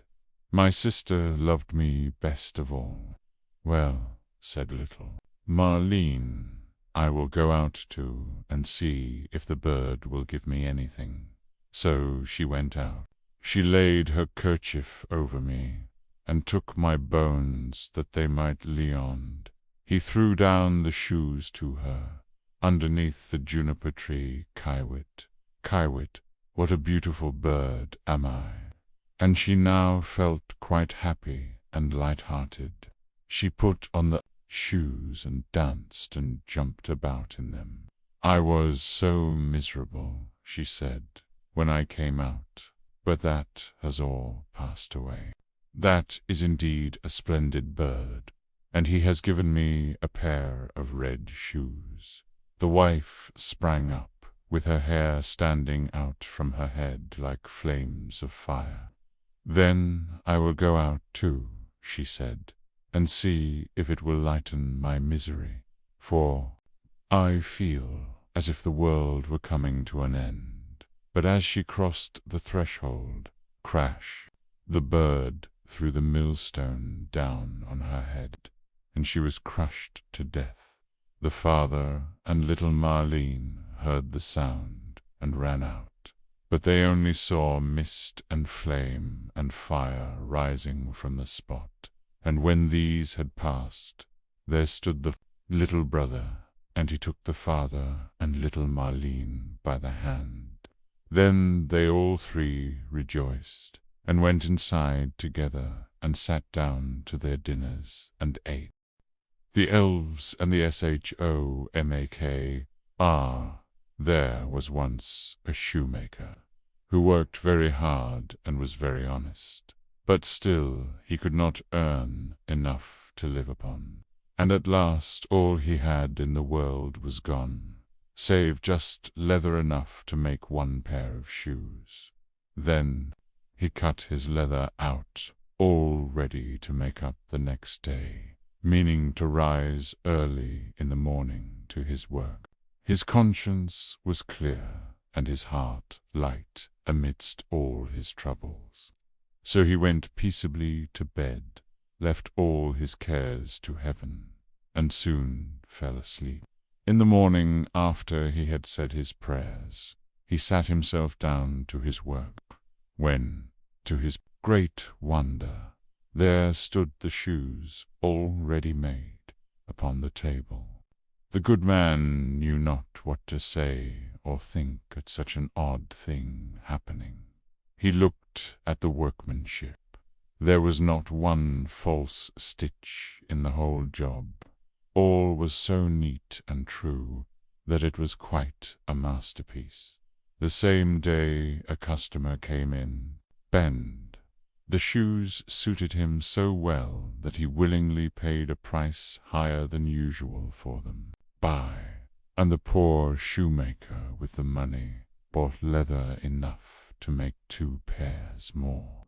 In the evening he cut out the work and went to bed early, that he might get up and begin betimes next day. But he was saved all the trouble, for when he got up in the morning the work was done, ready to his hand. Soon in came buyers, who paid him handsomely for his goods, so that he bought leather enough for 4 pair more. He cut out the work again overnight, and found it done in the morning, as before. And so it went on for some time. What was got ready in the evening was always done by daybreak, and the good man soon became thriving and well off again. One evening, about Christmas time, as he and his wife were sitting over the fire chatting together, he said to her, "I should like to sit up and watch tonight, that we may see who it is that comes and does my work for me." The wife liked the thought, so they left a light burning and hid themselves in a corner of the room, behind a curtain that was hung up there, and watched what would happen. As soon as it was midnight, there came in 2 little naked dwarfs, and they sat themselves upon the shoemaker's bench, took up all the work that was cut out, and began to ply with their little fingers, stitching and rapping and tapping away at such a rate that the shoemaker was all wonder, and could not take his eyes off them. And on they went, till the job was quite done, and the shoes stood ready for use upon the table. This was long before daybreak, and then they bustled away as quick as lightning dot. The next day the wife said to the shoemaker, "These little wights have made us rich, and we ought to be thankful to them, and do them a good turn if we can. I am quite sorry to see them run about as they do, and indeed it is not very decent, for they have nothing upon their backs to keep off the cold. I'll tell you what, I will make each of them a shirt, and a coat, and waistcoat, and a pair of pantaloons into the bargain. And do you make each of them a little pair of shoes." The thought pleased the good cobbler very much, and one evening, when all the things were ready, they laid them on the table instead of the work that they used to cut out, and then went and hid themselves to watch what the little elves would do.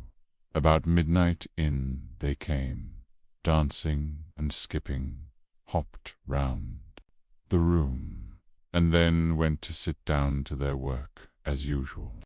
But when they saw the clothes lying for them, they laughed and chuckled, and seemed mightily delighted. Then they dressed themselves in the twinkling of an eye, and danced and capered, and sprang about as merry as could be, till at last they danced out at the door and away over the green. The good couple saw them no more, but everything went well with them from that time forward, as long as they lived. The Queen Beetle, king's sons, once upon a time went into the world to seek their fortunes, but they soon fell into a wasteful, foolish way of living, so that they could not return home again. Then their brother, who was a little insignificant dwarf, went out to seek for his brothers, but when he had found them they only laughed at him, to think that he, who was so young and simple, should try to travel through the world, when they, who were so much wiser, had been unable to get on. However, they all set out on their journey together, and came at last to an ant-hill. The 2 elder brothers would have pulled it down, in order to see how the poor ants in their fright would run about and carry off their eggs. But the little dwarf said, "Let the poor things enjoy themselves.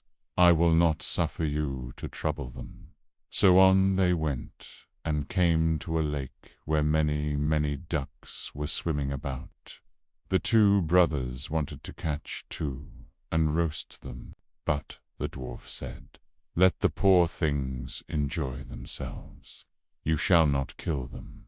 Next they came to a bee's nest in a hollow tree, and there was so much honey that it ran down the trunk.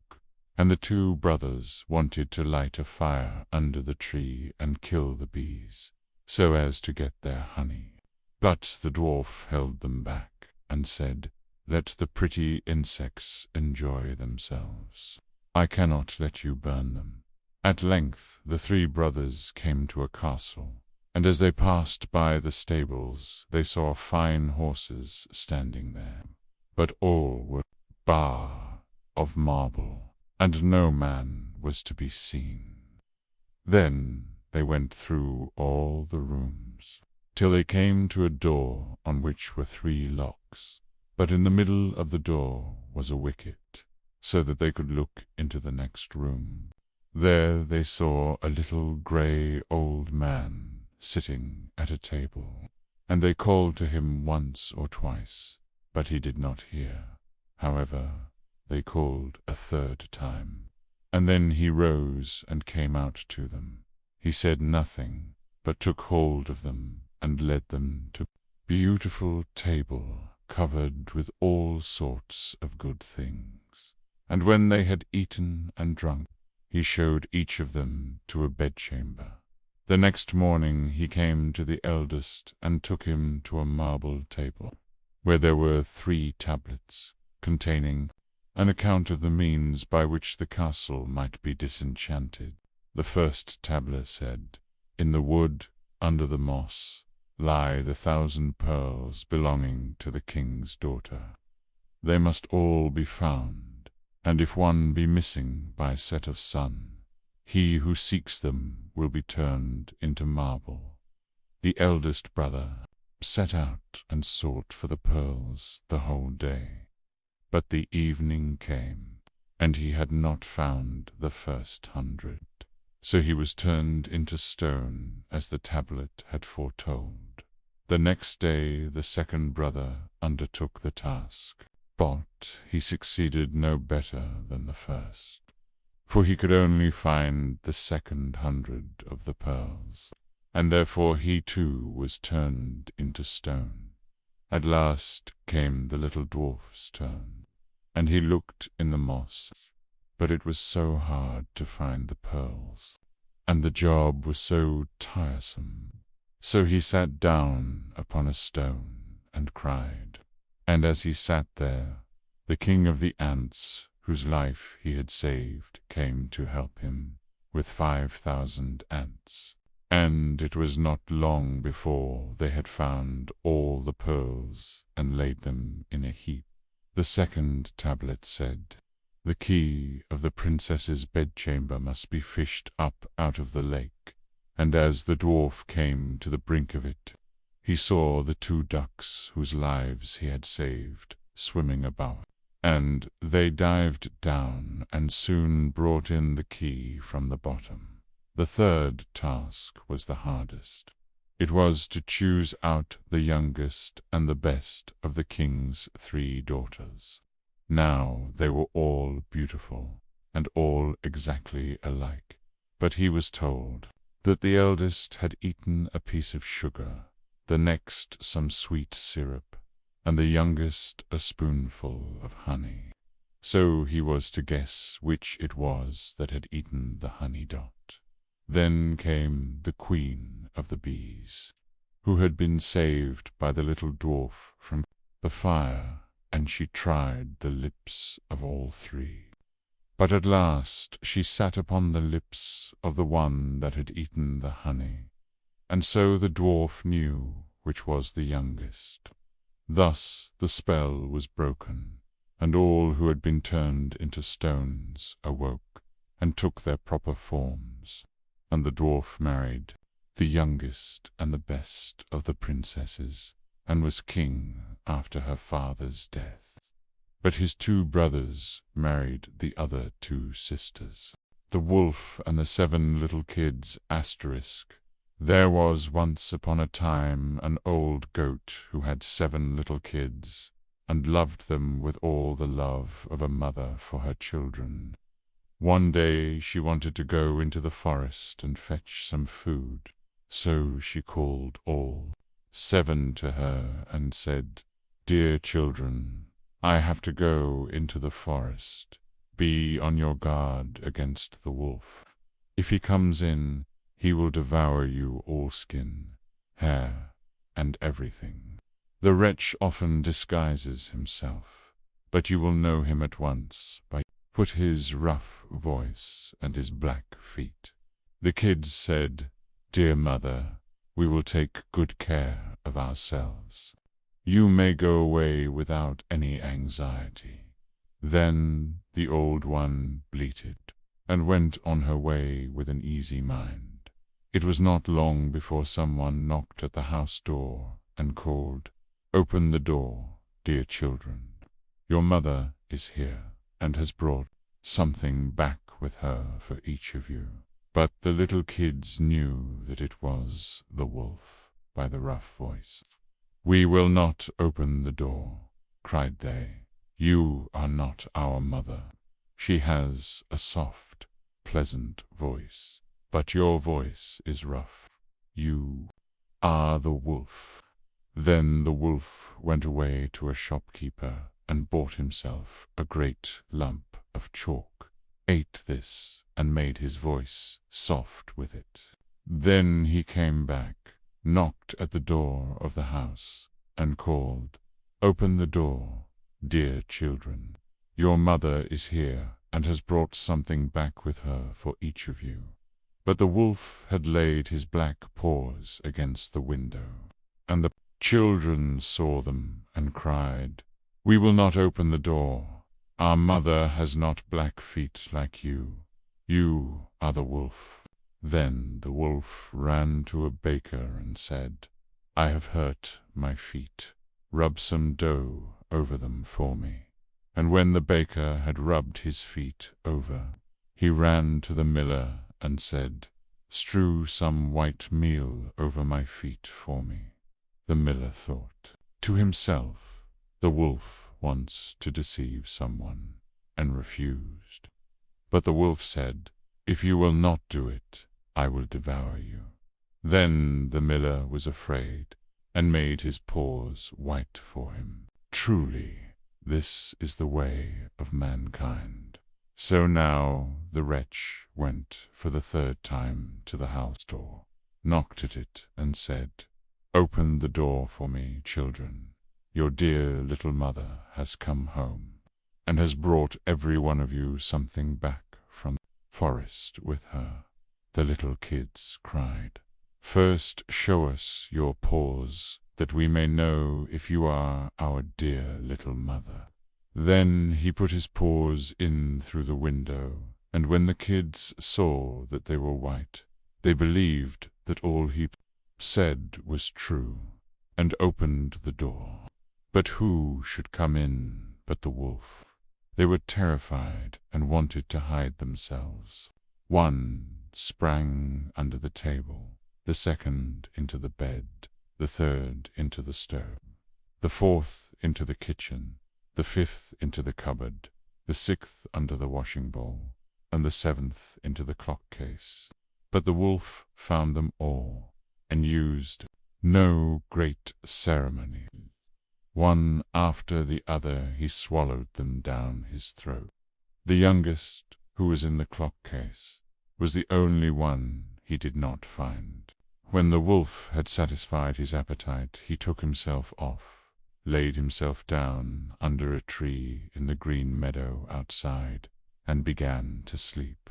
Soon afterwards, the old goat came home again from the forest.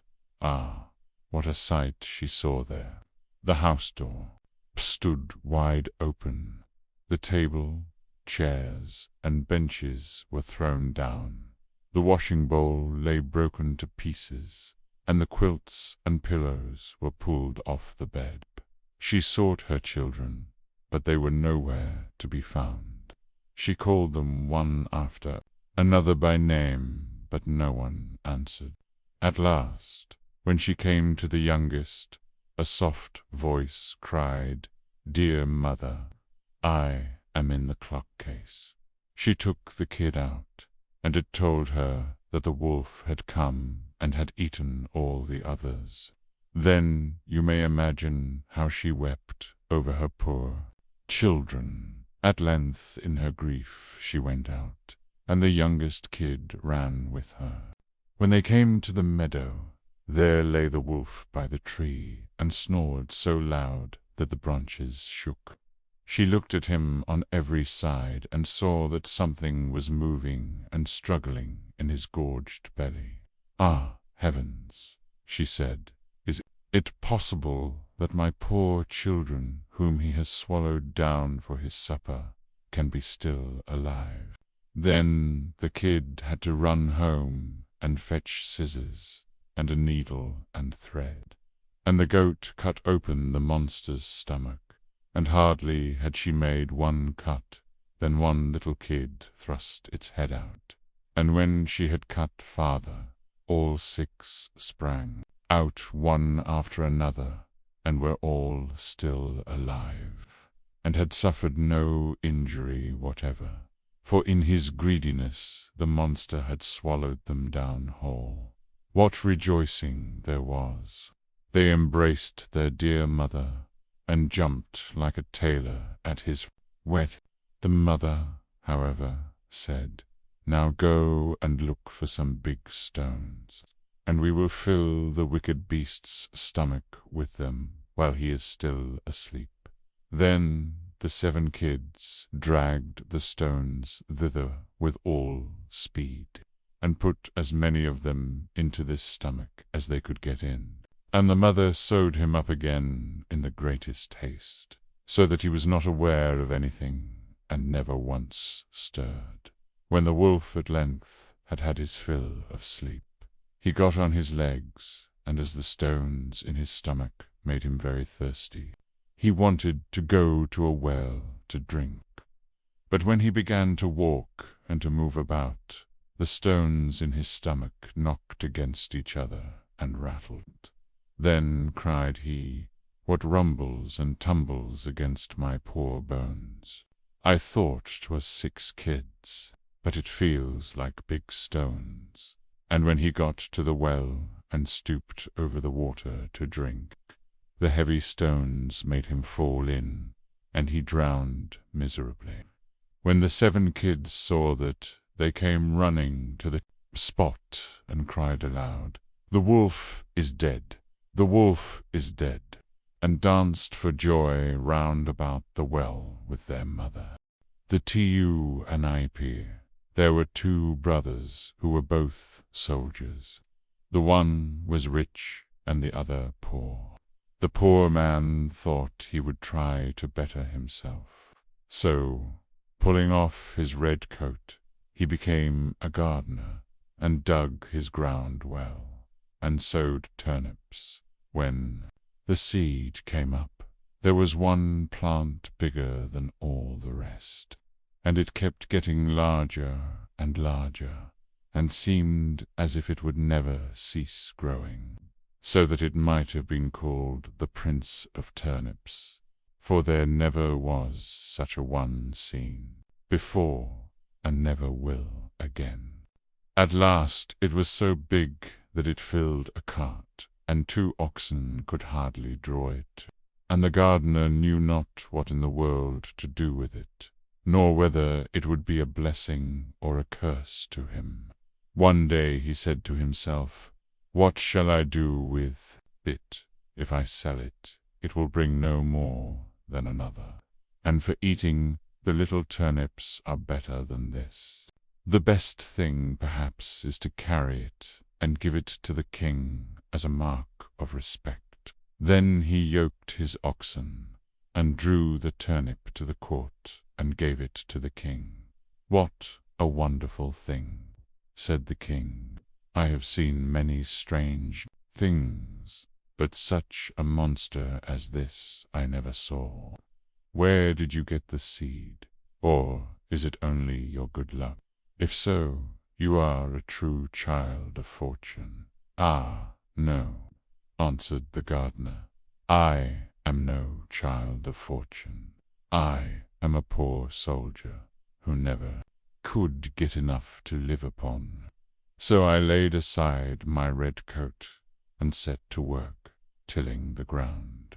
I have a brother who is rich, and your majesty knows him well, and all the world knows him. But because I am poor, everybody forgets me." The king then took pity on him and said, "You shall be poor no longer.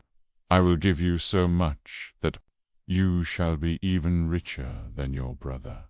Then he gave him gold and lands and flocks, and made him so rich that his brother's fortune could not at all be compared with his. When the brother heard of all this, and how a turnip had made the gardener so rich, he envied him sorely, and bethought himself how he could contrive to get the same good fortune for himself.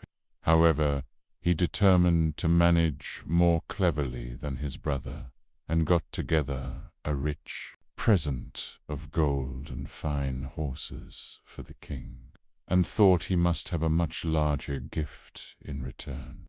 For if his brother had received so much for only a turnip, what must his present be worth?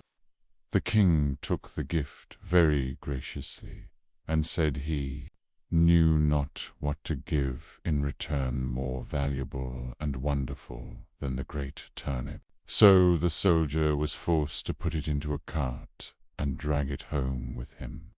When he reached home, he knew not upon whom to vent his rage and spite, and at length wicked thoughts came into his head, and he resolved to kill his brother. So he hired some villains to murder him, and having shown them where to lie in ambush, he went to his brother and said, "Dear brother, I have found a hidden treasure. Let us go and dig it up and share it between us." The other had no suspicions of his roguery, so they went out together. And as they were travelling along, the murderers rushed out upon him, bound him, and were going to hang him on a tree. But whilst they were getting all ready, they heard the trampling of a horse at a distance, which so frightened them that they pushed their prisoner neck and shoulders together into a sack, and swung him up by a cord to the tree, where they left him, dangling, and ran away. Meantime he worked and worked away, till he made a hole large enough to put out his head. When the horseman came up, he proved to be a student, a merry fellow, who was journeying along on his nag, and singing as he went. As soon as the man in the sack saw him passing under the tree, he cried out, good morning to thee, my friend." The student looked about everywhere, and seeing no one, and not knowing where the voice came from, cried out, "Who calls me?" Then the man in the tree answered, "Lift up thine eyes, for behold, here I sit in the sack of wisdom. Here have I, in a short time, learned great and wondrous things. Compared to this seat, all the learning of the schools is as empty air. A little longer, and I shall know all that man can know, and shall come forth wiser than the wisest of mankind. Here I discern the signs and motions of the heavens and the stars, the laws that control the winds, the number of the sands on the seashore, the healing of the sick, the virtues of all simples, of birds, and of precious stones. Wert thou but once here, my friend, thou wouldst feel and own the power of knowledge. The student listened to all this, and wondered much. At last he said, "Blessed be the day and hour when I found you. Cannot you contrive to let me into the sack for a little while?" Then the other answered, as if very unwillingly, "A little space I may allow thee to sit here, if thou wilt reward me well and entreat me kindly. But thou must tarry yet an hour below, till I have learnt some little matters that are yet unknown to me." So the student sat himself down and waited a while. But the time hung heavy upon him, and he begged earnestly that he might ascend forthwith, for his thirst for knowledge was great. Then the other pretended to give way, and said, "Thou must let the sack of wisdom descend, by untying yonder cord, and then thou shalt enter." So the student let him down, opened the sack, and set him free. "Now, then," cried he, "let me ascend quickly," as he began to put himself into the sack heels first. "Wait a while," said the gardener, "that is not the way." Then he pushed him in head first, tied up the sack, and soon swung up the searcher after wisdom dangling in the air. "How is it with thee, friend?" said he. "Dost thou not feel that wisdom comes unto thee? Rest there in peace, till thou art a wiser man than thou wert." So saying, he trotted off on the student's nag, and left the poor fellow to gather wisdom till somebody should come and let him down.